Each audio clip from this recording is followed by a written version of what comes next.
We will explore both the process of articulating an organization's intended social impact and assessing the contribution to impact made by each of an organization's activities. We will also look at the importance of profitability within the social sector and explore how programs and fund generation activities contribute to sustainability. Most importantly, we will introduce the matrix map as a tool for mapping both impact and activity while assessing organizational programmatic priorities and revenue strategies. So in this mod, we are going to look really closely at the model of assessing impact and mapping out the contribution to the dual bottom line that is suggested in your primary text, the sustainability mindset. And in this lecture in particular, we're going to focus on the front end of the process, which involves articulating impact and defining what mission impact means to your organization, setting out the plan for how one might go about assessing mission impact, and then spending a little bit of time looking at the difference between assessing mission impact in this context and what others might mean about or be talking about when they talk about measuring impact and outcomes. If you don't know where you're going, any road will get you there. And in some ways, that sounds cool, right? It's about freedom. It's about going where the wind takes you. It's about being happy on your journey. And all of this sounds really, really good in theory as sort of a personal life motto. But in the real world and in the business world, not so much. It doesn't do quite as well. Because if you don't know where you or your organization is trying to get, not only do you likely end up lost, but it can lead to everything falling apart. It can undo the good your organization might have already done to date, and it certainly can prevent an organization from building the infrastructure it needs to actually sustain the organization and its employees to achieve the results they ultimately intended, especially because the social problems most organizations exist to address don't have quick fixes. We're not going to solve the problems of poverty, gun violence, or inequitable access to resources overnight. And so we've got to be looking at the long game. We've got to be planning for our organization to be contributing to the change we seek over a longer period of time. And that requires some very conscientious planning and some very conscientious articulation of not only where we're going in the long term, but where we're going today. What is our focus for the next year? What is our focus for the next 3 to 5 years? What are we doing right now to get us to that global end game? Most organizations in the not-for-profit sector today have clearly articulated mission statements, and even a number of them have a larger document that incorporates their larger vision. But let's just begin and make sure we're all on the same page about understanding what a mission statement is, what a vision statement is, and then look at how this sort of relates to articulating intended impact. So in a very sloppy, tongue-in-cheek sort of shorthand, a mission statement states why you exist. So in a mythical organization I've created, our mission is to turn swords into plowshares. That's the mission. That's what we're doing every day. We are taking the resources that are used to wage war and turning them into resources that allow people to plant, harvest, and grow. The vision statement for this organization would be one that provides an inspirational image of our global end game. So for the same organization, our vision would be of a peaceful world in which all people live in abundance. So both the mission and the vision give us inspiration, and they provide the organization with direction, but they leave a lot of the specifics out of the equation. I like to say that having a mission and a vision statement is kind of like having a sailing vessel and coordinates of where you'd ultimately like to be. But you don't have a map, and nobody's given you a budget to hire a crew or provide provisions for the trip. You're just not going to get there. So, how do we figure out how we're going to get there? How do we come up with something that's more specific, more action oriented?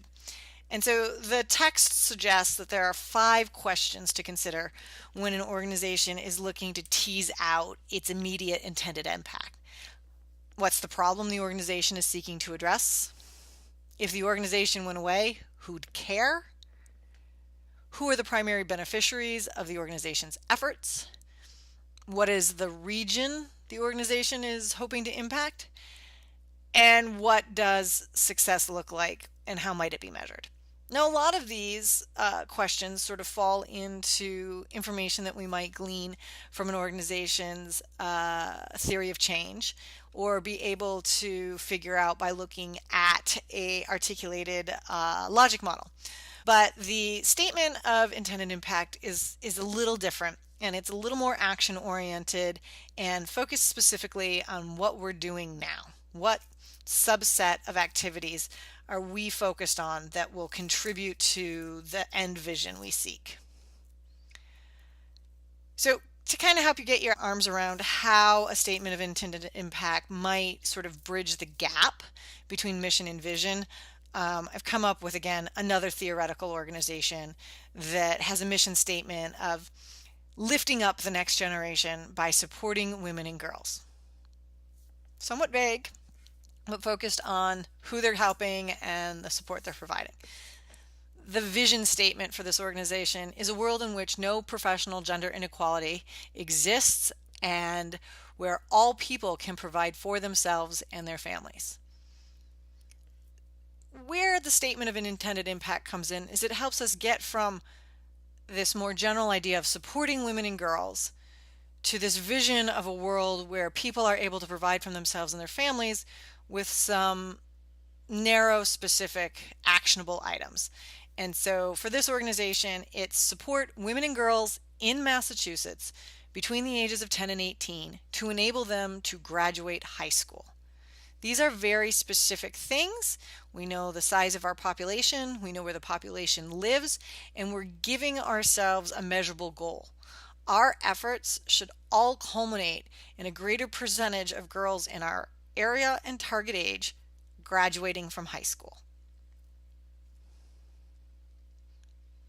So the next step in the book is moving from articulating an intended impact to assessing how our actions actually contribute to that intended impact.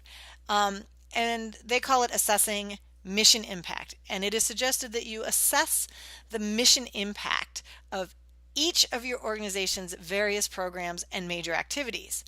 And in a lot of ways, assessing everything you do and asking how everything you do contributes to a intended impact may seem a bit daunting. Or maybe you wonder, why are we even doing this at all? Everything we do contributes to our mission. Everything we do is for the good of girls between the ages of 10 and 18. This whole process just is theoretical and not, it's distracting us from getting the work done.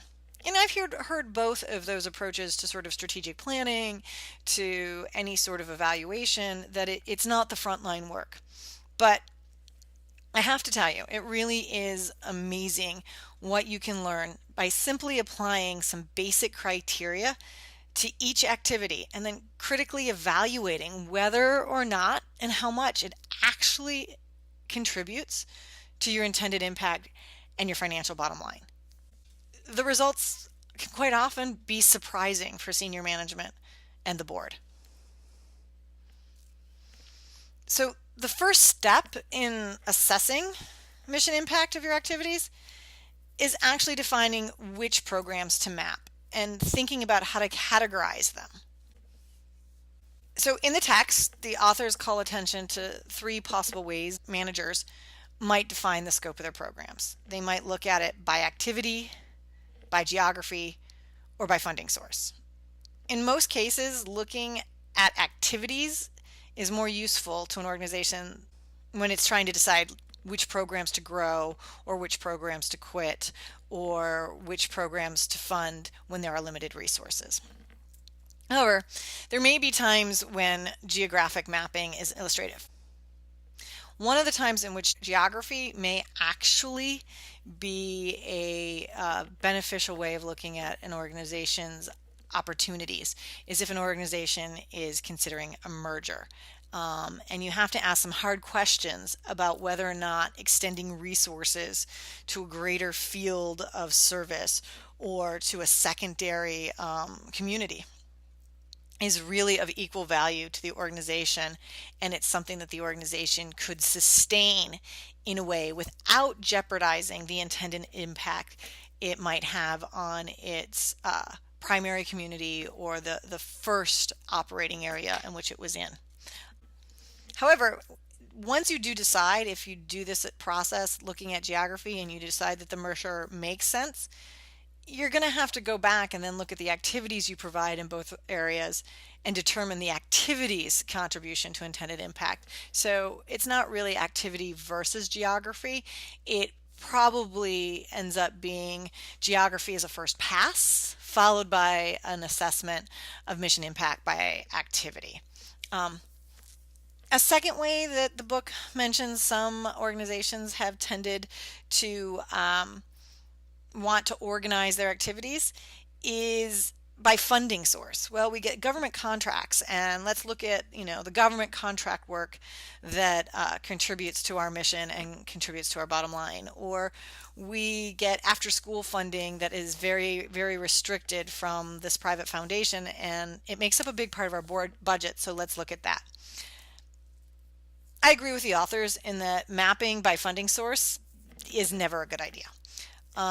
Mapping by funding source may result in an organization maintaining less impactful, less valuable contract relationships or programs that are a pet program of a foundation that either no longer contribute to impact or are diverting resources from what they could be doing because they're jumping through hoops to satisfy the requirements or the vision of a funder that may not actually dovetail with what the organization knows it should be doing to address the problem that it's identified.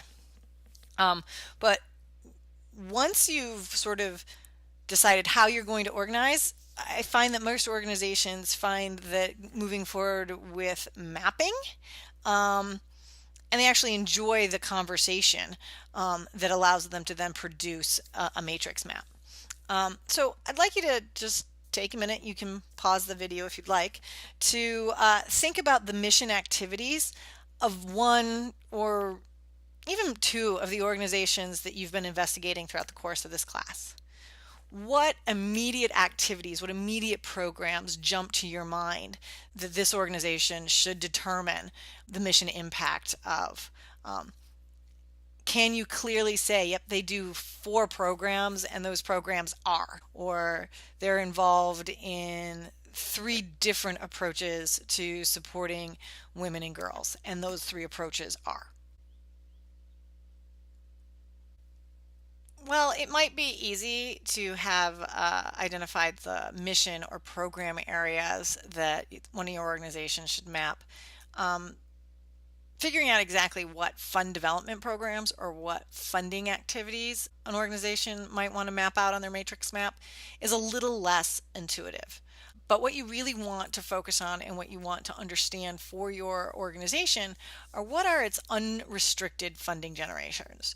What are its program fees or service fees, or what revenue strategies does it have for bringing money into the organization that are not specifically tied to a single program or contract revenue related to a specific program? Bet you can think of some of these if you start looking at the IRS 990 and the other materials you've gathered on the organizations you're looking at. I think some things will probably jump out immediately to you, such as, does the organization have individual appeals? Can you tell if the organization does sort of in-person one-off major gifts? Do they do a direct mail solicitation? Do they have an online donate now button? Are they engaged in telemarketing? You may not be able to figure this out specifically, but you might be able to come up with a hypothesis. Other things that generally generate unrestricted income for an organization are major donor solicitation, special events, and you should be able to tell from an organization's 990 whether it conducts special events, and whether or not, looking at financial statements, the organization has unrestricted operating grants or general operation grants. Some organizations are also able to secure corporate sponsorship of their events, and corporate sponsorship is often unrestricted income. The reason we focus on the unrestricted income is that that activity provides revenue for an organization that should go beyond the costs of the activity itself, and the organization can then apply as needed to sustain its operations, its administration, or programs that are unable to generate their own income. Restricted and contract funds, those are tied to the mission activity when you're doing your mapping. So if you have a government contract that is for your Head Start program, when you're mapping the mission activity of your Head Start program, you're already taking into account that that activity has its own tied revenue stream. And what you're going to want to assess is whether or not that revenue stream actually covers the cost of the program itself. So you want to make sure that you're not mixing up, say, grant solicitation with an activity that gets unrestricted income if that grant solicitation represents all of the income you receive from foundations and a significant chunk of that income is already restricted to specific mission activities that you're mapping. So the sustainability mindset does a good job of detailing the 4 steps in an impact assessment design. Here I'm just going to pull out some questions or tease out some greater nuances I'd like you to keep in mind as you think about what effort would go into, or what capacities an organization might need to take into account while designing an impact assessment for the purpose of creating a matrix map. So in the first step, which is determining who will select impact criteria, I think it is very useful for an organization to think not only internally about the senior management, so the executive director, the CFO, or development director who may be involved in this process, but also to open up the conversation about what it's important for us to measure and what success looks like to the directors of your major program areas. So say you're an organization that has 3 program areas. For illustration purposes, I'll say you have a Head Start program, you have a after-school sport program, and you have a in-school behavioral and academic tutoring and support program. If you have directors for each of these divisions of the services you supply, it would be good to have those directors involved in helping you determine the design of your impact assessment. Outside of the organization's staff, I think it's also important for you to bring in some level of board representation. This may be the board president, but you may also want to bring in key board members, especially if those board members are topic experts in your area. So using our same after school Head Start and in-school support program, if you have a behavioral psychologist on your board, you may want to include them in the process because they might bring some insight. Or if you have a school administrator, you might want to bring them into the process. If you have a parent whose child has benefited from your services on your board, they too might add a really important nuance to the conversation you're having.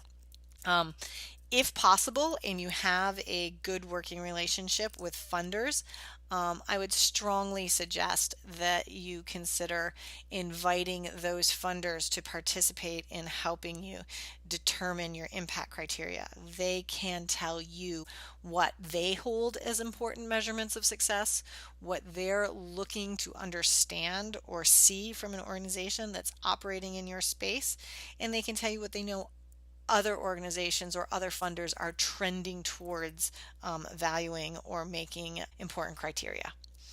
Moving on to the second step in the design phase, you need to decide whose opinions are you going to solicit? Whose participation in this assessment will give you the information you need to really reflect on the value your programming provides in accordance with your intended impact. So you may want to look at a broad group, and that may be important depending on your mission, or you may decide that there's really a small group of players whose immediate feedback will give you the information that you need to really rank and measure both your mission focused activities and the perceived value of your fundraising activities. One of the things I really would like to stress comes from my experience working with organizations serving the disabled community. Through my work with these organizations, I learned a phrase which I've taken with me in almost every group I've worked with. But it was really the disabled community that taught us nothing about us without us. And this really speaks to the need for organizations who are providing services to a particular target population not to always assume they know best or they have all the answers and that they are some great paternal entity who's coming down to the community and providing them what they need to be enhanced, to be cured, to be saved. It's really about making sure your organization is also communicating with and empowering those you hope to influence and serve. And you can get a incredible amount of information and insight about what really works or what it would really take to change someone's behavior or to have a community adopt a whole-scale cultural change like the ones you might be trying to achieve. So I would definitely encourage you to look at the organizations you're working with and determine, is there a constituent population whose feedback on the contributions our specific line item services and activities are making to the intended impact that would be incredibly illustrative. In most cases, I would say there are, and you want to design an assessment that provides a effective and efficient way for the recipients and beneficiaries to also be heard in determining what's important and what to do next. Phase 3 is to determine how the assessment will be conducted, and that's really dependent a lot on who you've decided to solicit for impact. If you've decided to solicit a large population over a diverse geography, tendency would be towards doing something that's online, anonymous, and electronic. If you're a small school or a community-focused organization, it may be more effective and beneficial to do your feedback gathering through focus groups or face-to-face. The book identifies some other environmental aspects you might want to take into account when determining whether or not to go with an electronic or in-person mechanism for conducting your assessment. And one of those is whether or not there are tensions, either between management and staff or between the organization and the community in which it's operating. So I think it is a good thing to consider, and making sure that you can get perhaps the most unvarnished and frank assessment possible, and which tool would allow for that.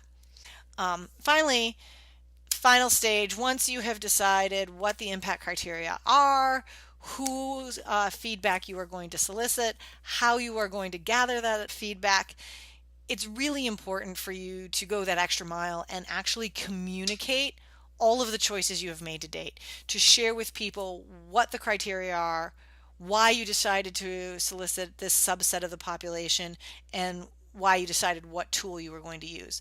By sharing, giving people sort of a peek behind the velvet curtain into the thoughts behind the design elements, you will hopefully gain greater buy-in and trust of the results that are ultimately returned from the process. If people don't know how the information was gathered, they may, look at a final report or your matrix map and say, I have no idea how they came up with these numbers. But knowing who was heard and how their input was solicited can help people vest their trust not only in the data collected, but the decisions that are then made based on that data. So once you've got your criteria, your target population, and your tool, you're actually moving on to how to get there. How do you actually conduct an impact assessment?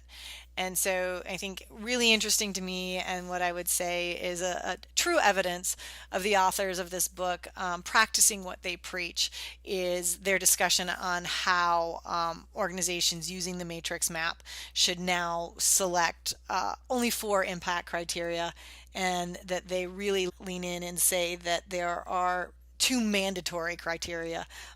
This was not the advice they gave when they first started promoting the matrix map in the first book that came out with, but apparently they conducted focus groups and they received feedback, and they made some strategic decisions on changing the advice that they provide to their clients. So kudos to them for practicing what they preach and demonstrating a course correction in a very transparent way.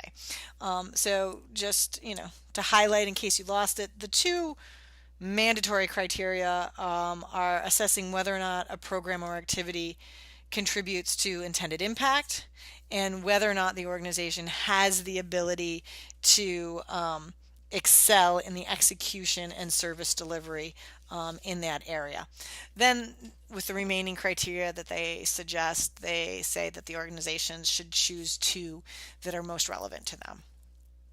They then ask organizations to create some background information to really push people to think about who the organization is, what is the organization's history, what is its intended impact, and give people sort of a shared base or footholding from which to then make their assessment.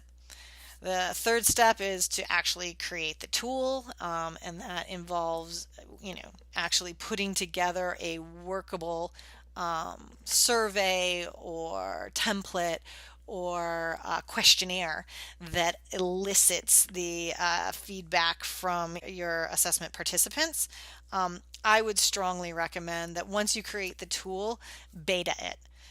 Hand it out to 4 or 5 people who were not involved in assessment design, and see if their answers provide you with the information you hoped those questions would elicit. There's nothing worse than spending weeks on designing a survey and sending it out to 1,000 people and getting information back that you're like, oh, some people answered it one way and some people answered it another way, and now we don't have a clear numerology or feedback piece that we can use, because we can't really say clearly that people thought A or B because somehow in the assessment it was muddied. So you want to do at least a couple betas with people outside of the design process to make sure that you're going to get the information you need from the questions you ask, and that something that all of the people in the design process saw as self-evident isn't completely understood differently by the population you're surveying. Next is to actually conduct the assessment. That's fairly straightforward. Once you've got your design, once you actually need to conduct the assessment. And then finally, and most importantly, is to discuss the assessment results, not just say, okay, these are the answers, thank you very much, but to really bring your group back together, say, this is what we learned, what does that tell us, what direction does that provide us, and how does that then lend us the information we need to conduct a matrix map and make some decisions about the programs and their value to each of the two bottom lines. So, as I said at the beginning, one of the last thoughts I want to give you as you go through this process is a clear understanding that there is a difference between conducting a mission impact assessment, as discussed in the sustainability mindset, and actually conducting evaluations and gaining impact measurements. Impact measurements are a really important tool in helping determine a particular program or activity's contribution to your dual bottom line, but they're a part of what you need to create a mission impact assessment. A mission impact assessment is looking more broadly and is taking into account the economic return of an activity, taking into account the known impact measurement data, as well as sort of a larger community's perception of the value of a particular activity, and using all of those pieces of information to produce a matrix map, and then from the matrix map make some decisions about where to allocate scarce resources and where the organization should be applying its energies going forward. We're focusing in on profitability, and so we will be looking at what it means to be profitable in the not-for-profit sector, and we'll review how profitability is determined and how it is connected to specific activities of an organization. We'll also spend a little bit of time talking about the resources available from the authors on their website, nonprofitsustainability.com.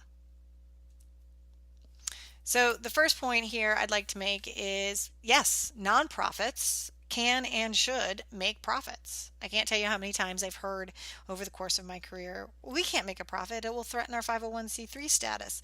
We can, we look to break even or maybe have just a tiny surplus because we don't want to get in trouble with our funders.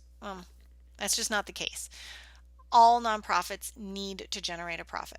What they can't do is use that profit to enrich any individual or class of individuals. So the profits that an organization generates from providing its goods and services or fundraising cannot be paid out to any owner or shareholder. Doesn't mean you cannot give your executive staff or any of your staff a raise. It's just that their compensation must fall within a reasonable level in relation to organizations of a comparable size and mission focus area. So it is quite possible to take the profits and increase the salaries of your employees without violating the cannot and nor to the benefit of others rule. What's important for you to take away, though, is that every nonprofit needs to earn a profit and return that profit back to the organization and its pursuit of its mission. So if you have a surplus, at the end of the year, that surplus can go into your staff. It can go into purchasing more supplies. It can go into a reserve fund that helps sustain the organization in economic downtimes. It's also important for you to recognize that not every program within an organization has to be profitable. And in fact, it's probably impossible to turn a profit on some programs that are designed to address a specific social need or social ill. And what this means is that an organization has to have a balanced portfolio of activities that allow it to pursue those mission critical but non-profitable activities through the efforts of galas or annual campaigns or grant writing or earned revenue of a very popular product like Tom's shoes, that then allow Tom's shoes to give away free shoes in the developing world. It's really about having a balance and a diverse portfolio that allows the organization to meet both of its goals on the dual bottom line. And when we talked about budgeting, we really talked about allocating costs. And that's a very common practice and procedure within a not-for-profit. What's less common and less understood is the process for allocating revenue. And as I indicated in the prior lesson in this module about assessing profitability, I talked about how revenues followed particular programs and how restricted income is assigned to a mission area program, not in and of itself a line item activity to be mapped. And that's because, as explained in Chapter 6, the revenue that is specific to a mission program is assigned to that program and helps determine whether or not that program is profitable in its own right. So the two questions that you should be asking when you're looking at earned revenue and restricted revenue is, does the program directly generate revenue by charging fees? And if that's the case, that revenue is attached to that activity, and that it's attached on both the mission side. So if you provide after-school programs for which parents pay a $15 fee when they drop off their children, those program fees are assigned to the after-school program. Similarly, if you conduct a car wash and people pay $15 to get their car washed, those fees are assigned specifically to that fundraising activity, the annual car wash, and help determine its profitability over and beyond the cost of soap, water, etc. The second question lends itself more to temporarily restricted income, and it is, if the program went away, would the organization still receive the revenue? The answer to that question is yes. If you have a funder who is only interested on funding after-school programs for girls under the age of 13, and you are thinking of eliminating your early childhood programs, you will not continue your relationship with that funder. So that funding is naturally tied to your early childhood programs as opposed to your teen and young adult programs. A second concept that was brought up in Chapter 6 that's worth looking into is the role of in-kind donations, both in accounting as well as in the matrix map.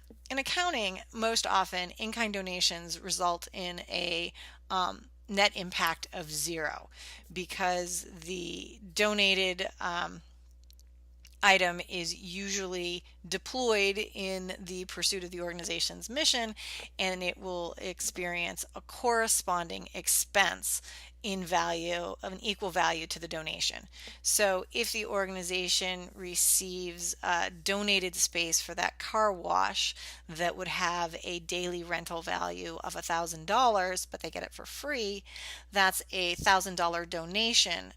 But at the end of that car wash, they have had a corresponding $1,000 expense, which reduces the profit on that donated item to zero. In the matrix map, however, in-kind donations are given a value and help in determining the size of the gross expenses and the size of the bubble or circle that you use to represent that program. So if on average the majority of your fundraising activities are quite large, and your gala has expenses of say $45,000, and you have an annual campaign that has expenses of $10,000, the fact that your car wash has annual expenses of $2,000, $1,000 of which is donated space, helps you determine the accurate size of the expenses related to pulling off that activity. Chapter 6 also discussed how you might value volunteers. And in accounting, there are specific rules for when we can value volunteer time. And those rules really deal with whether or not the volunteers are skilled or they are trained to provide the services they're providing. So Doctors Without Borders can clearly value the donated time of the physicians who travel the world treating those in need in developing countries, because those volunteers are skilled in the delivery of healthcare services, and those healthcare services can be assigned a market value based on what it would cost the organization to hire physicians to do the same services. And that's the second criteria. If an organization would have to pay for the services being provided by their volunteers in order to continue to provide those services, then you can assign an accounting value. In the matrix map, this really, again, is similar to valuing in-kind donations, in that if you were to look at Doctors Without Borders varying programs, if you did not account for the value of medical services provided, these programs would be very small in the size of their bubble and the size of their impact, because you wouldn't be quantifying the hundreds of thousands of dollars in medical services being provided for free via the organization's platform of connecting physicians to people in need. What I would say on volunteers would echo a bit of the book, and while there are some volunteer service and donated services that it's very clear what the market value is, for most organizations, there's some level of volunteer support that we're just not going to be able to accurately value or specifically assign to an activity or line item. And we just accept that as one of the currencies within the not-for-profit sector, is the unknown multiplier and value of all of our volunteer time. We are going to revisit the matrix map layout, look at the actual process of mapping profitability and mission impact as it relates to mission activities and revenue generating activities. And we're going to talk a little bit about best guesses and approximations. So this is the 4 quadrants of the matrix map. In the top left, you have high mission impact but low profitability. This is a heart project. Like I discussed in profitability, it is not uncommon for an organization to have a program that is mission critical, but in and of itself cannot generate returns or profitability.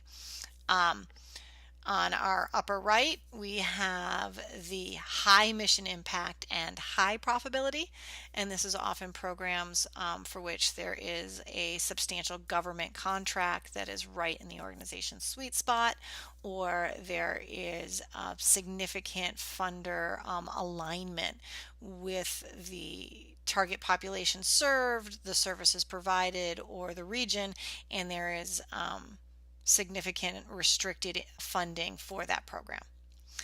Bottom left, we have the stop sign, which represents low mission impact and low profitability. And these are programs that we should evaluate whether or not it makes sense that the organization continues. And sometimes these programs are vestiges of an earlier era or an earlier way of approaching the social problem.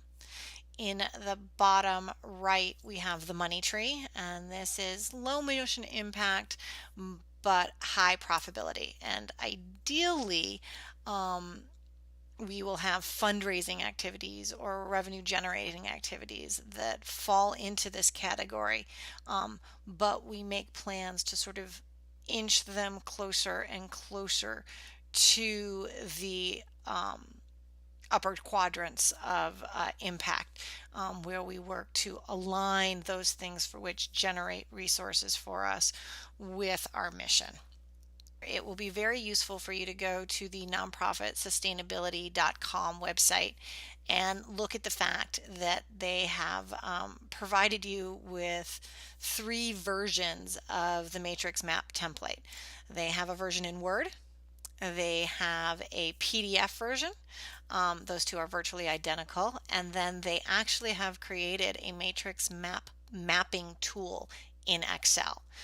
So as part of your lesson for this session, you should spend some time looking at the resources on the website and understanding how you might use them if you were developing and when you will be developing a matrix map. This is a copy of the PDF version, and this is just a blank map, and it's important just for you to look at it and realize that it's just the axes. Profitability is horizontal, impact is vertical, and all of your programs and revenue generating activities will be mapped on the same map. And so here is a sample map that we're going to spend a few minutes discussing. The matrix map for this organization maps out 6 mission activities in blue and 1 fund generation activity in green. So this organization conducts job placement services, community theater, summer programming, after school tutoring, a sports league, and a community festival.